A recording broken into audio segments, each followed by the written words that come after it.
And Democrats and Republicans in Congress have stood together. The United States has worked in lockstep with our allies and partners around the world to make sure the Ukrainian people are in the strongest possible position to defend their nation, their families, and against the truly brutal aggression of Russia. I haven't seen the likes of this in a long time. The United States and Europe are fully united. This morning, I had a long conversation with our NATO allies, German Chancellor Scholz, French President Macron, Prime Minister Sunak, and the Italian Prime Minister Meloni, to continue our close coordination and our full support of Ukraine. Because you all know, I've been saying this for a long time, the expectation on the part of Russia is we're going to break up. We're not going to stay united. But we are fully, thoroughly, totally united. With spring approaching, Ukrainian forces are working to defend the territory they hold and preparing for additional counteroffensives. To liberate their land, they need to be able to counter Russia's evolving tactics and strategy on the battlefield in the very near term. They need to improve their ability to maneuver in open terrain, and they need an enduring capability to deter and defend against Russian aggression over the long term. The Secretary of State and the Secretary of the military behind me they've been deeply involved in this whole effort. Armored capability, as General Austin will tell you, has been critical, and that's why the United States has committed hundreds of armored fighting vehicles to date, including more than 500 as part of the assistance package we announced last Friday. And today I'm announcing that the United States will be sending 31 Abrams tanks to Ukraine, the equivalent of 1 Ukrainian battalion. Secretary Austin has recommended this step because it will enhance the Ukraine's capacity to defend its territory and achieve its strategic objectives. The Abrams tanks are the most capable tanks in the world. They're also extremely complex to operate and maintain. So we're also giving Ukraine the parts and equipment necessary to effectively sustain these tanks on the battlefield. And we'll begin to train the Ukrainian troops on these issues of sustainment, logistics, and maintenance as soon as possible. Delivering these tanks to the field is going to take time. That we'll see and we'll use to make sure the Ukrainians are fully prepared to integrate the Abrams tanks into their defenses. We're also closely coordinated this announcement with our allies. The American contribution will be joined by an additional announcement, including that will be ready, available, and more easily integrated for use in the battlefield in the coming weeks and months from other countries. I'm grateful to Chancellor Scholz for providing German Leopard 2 tanks and will lead an effort to organize a European contribution of 2 tank battalions for Ukraine. I want to thank the Chancellor for his leadership and his steadfast commitment to our collective efforts to support Ukraine. Germany has really stepped up.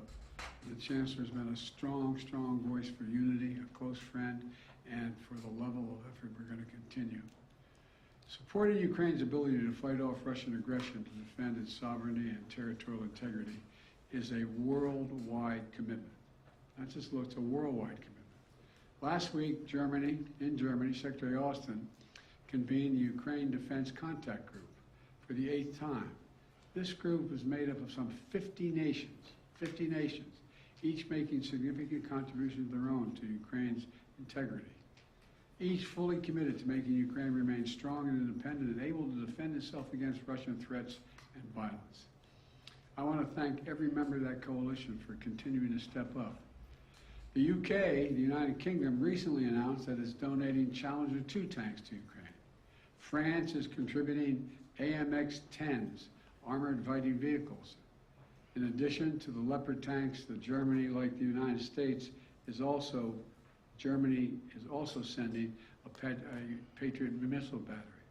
The Netherlands is donating a Patriot missile and launchers. France, Canada, the UK, Slovakia, Norway, and others have all donated critical air defense systems to help secure Ukrainian skies and save the lives of innocent civilians who are literally the target of Russia's aggression. Poland is sending armored vehicles. Sweden is donating infantry fighting vehicles. Italy is giving artillery. Denmark and Estonia are sending howitzers. Latvia is providing more Stinger missiles. Lithuania is providing anti-aircraft guns. And Finland recently announced its largest package of security assistance to date.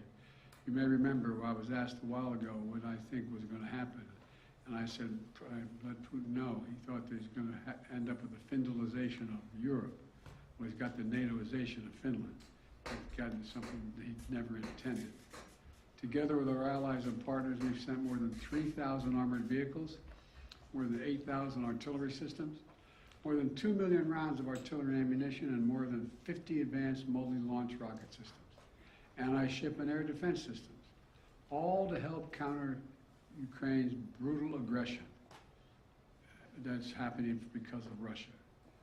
And look, today's announcement builds on the hard work and commitment from countries around the world, led by the United States of America, to help Ukraine defend its sovereignty and its territorial integrity.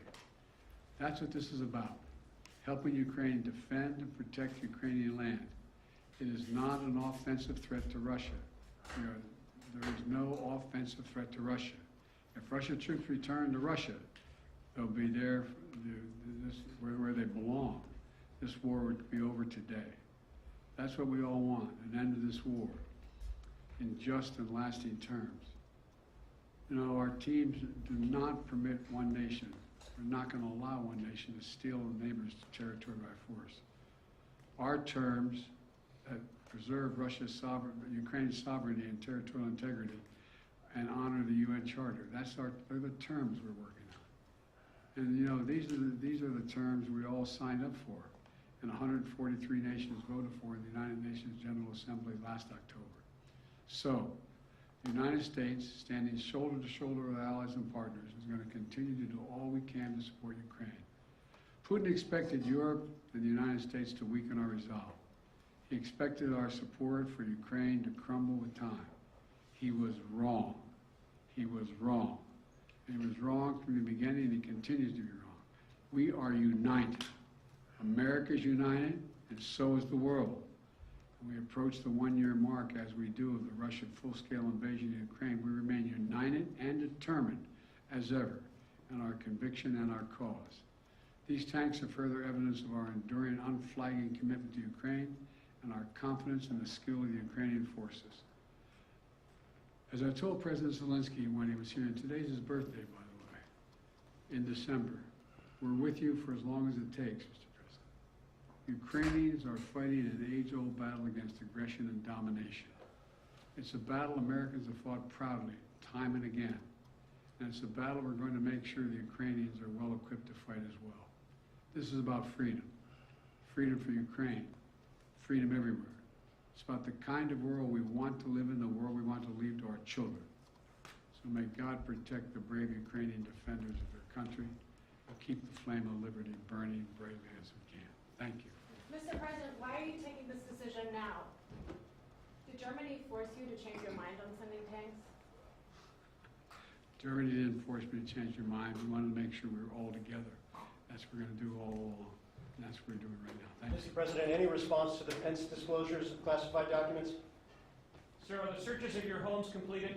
Mr. President, when is Jeff Zients starting as your next chief of staff? We search for Hobith.